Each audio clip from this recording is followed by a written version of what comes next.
দিচ্ছি emergency hotline নাম্বারটি হচ্ছে 0194904367।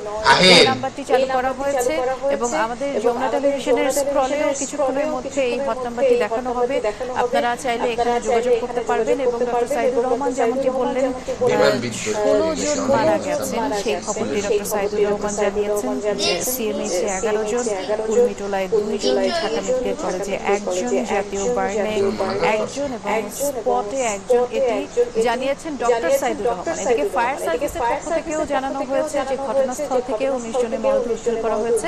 এটি আপনারা ইতিমধ্যে আমাদের স্ক্রলে দেখতে পাচ্ছেন এবং বারবার বলা হচ্ছিল যারা ভর্তি হয়েছে বেশিরভাগই দগ্ধ যারা শিক্ষার্থী আছেন তারাই সেখানে ভর্তি হয়েছে এবং বারবার বলা হচ্ছিল যাতে করে বেশি মানুষ সেখানে লোক সমাগম না হয়, তবে যারা রক্ত দিতে ইচ্ছুক তারা যোগাযোগ করতে পারে। এবং আপনাদের জানার সুবিধার্থে আমি আরো একবার যে হটলাইন নাম্বারটি বলছি, ইমার্জেন্সি হটলাইন নাম্বার চালু করা হয়েছে, এই নাম্বারটি আপনারা নোট করে নেবেন 019490436997। এই হটলাইন নাম্বারটি চালু করা হয়েছে, এটি ডক্টর সাইদুর রহমানও বলছিলেন। এর আগে আমরা যেমনটি দেখছিলাম আমাদের সহকর্মীরা জানাচ্ছিল যে স্কুল ভবনটিতে প্রশিক্ষণ বিমানটি এসে পড়েছে এবং যেটার ধ্বংসাবশেষ সেটি আসলে একেবারে কুণ্ডলি পাকিয়ে রয়েছে এবং স্কুলের যে ছাদ সেটি ভেদ করে শ্রেণীকক্ষে গিয়ে পড়েছে। এখন পর্যন্ত সহকর্মী শাকিল হাসান যেমনটি জানালো যে ঘটনাস্থলে আর কেউ হতাহত কিংবা আহত নেই। যারা আহত কিংবা হতাহত হয়েছে তাদেরকে আসলে হাসপাতালগুলোতেই স্থানান্তর করা হয়েছে আমরা যেমনটি জেনেছি। এখন ঘটনাস্থলে আর আহত কেউ নেই যেমনটি জানতে পেরেছি এবং ফায়ার সার্ভিস থেকে শুরু করে নিরাপত্তা বাহিনী, বিমান বাহিনী, নৌবাহিনী, সেনাবাহিনী, ফায়ার সার্ভিসের 9টি ইউনিট ইতিমধ্যে যে উদ্ধার তৎপরতা সেটি চালাচ্ছে। ধ্বংসাবশেষটি সরানোর পর আমরা আরো ভালোভাবে সেখানকার যে চিত্র সেটি আপনাদেরকে দেখাবার চেষ্টা করব। আমাদের সহকর্মীরা আমাদের সাথে যুক্ত আছেন, আমরা যেতে চাচ্ছি একজনের কাছে। সহকর্মী মঞ্জুর শান্ত আছেন, তিনি মাইলস্টোন স্কুল অ্যান্ড কলেজ যে ভবন আছে সেখানেই তিনি অবস্থান করছেন। আমরা একটু দেখে আসতে চাই শান্তর কাছে কি আপডেট আছে। শান্ত, ফায়ার সার্ভিসের পক্ষ থেকে কিছুক্ষণ আগে জানানো হয়েছে যে তারা ঘটনাস্থল থেকে নাকি 19 জনের মরদেহ উদ্ধার করেছে। আমরা যেমনটি জানাচ্ছিলাম, আপনি এ ধরনের কোনো তথ্য পেয়েছেন কি? আমাদের একটু বিস্তারিত করে জানাবেন।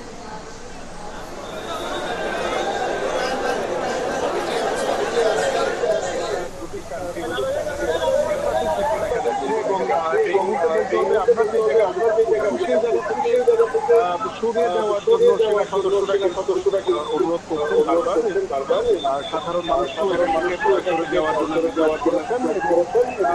বলতে হবে যে পরিস্থিতি আমরা এখানে দেখেছি তারা কিন্তু হয়তো যে বিদ্যুৎ বিমান তার ধ্বংসাবশেষ বের করার যে প্রক্রিয়া সেই প্রক্রিয়া তারা শুরু করে এবং কিছুক্ষণ পরে হয়তো সেই চিত্র আমরা দেখতে পাবো। তার আগ মুহূর্তে তারা এখানে যে জনসমাগম হয়েছে সেই জনসমাগম যতটুকু সরিয়ে দেওয়া যায় সেই চেষ্টা কিন্তু তারা করছেন, তারা মাইকিং করছেন এবং তারা কিন্তু অনুরোধ করছেন যাতে দরকার সৃষ্টি না হয়। আমরা এখানে আসার পর থেকে যে চিত্র দেখেছি সেটি অনেকে অসংখ্য উৎসুক মানুষ এখানে কিন্তু জড়ো হয়েছেন এবং অ্যাম্বুলেন্স যাতায়াত সহ অন্যান্য যানবাহন যাতায়াতের যে বিষয় রয়েছে সেই ক্ষেত্রে কিন্তু বেশ ভোগান্তি পোহাতে হয়েছিল। যদিও এই সময় যারা ভলেন্টিয়ার রয়েছেন, সদস্য রয়েছেন, সেনা সদস্য রয়েছেন, তাদের সকলের সহযোগিতায় কিন্তু সেই গাড়িগুলোকে প্রবেশের সুযোগ তৈরি করে দেওয়া হয়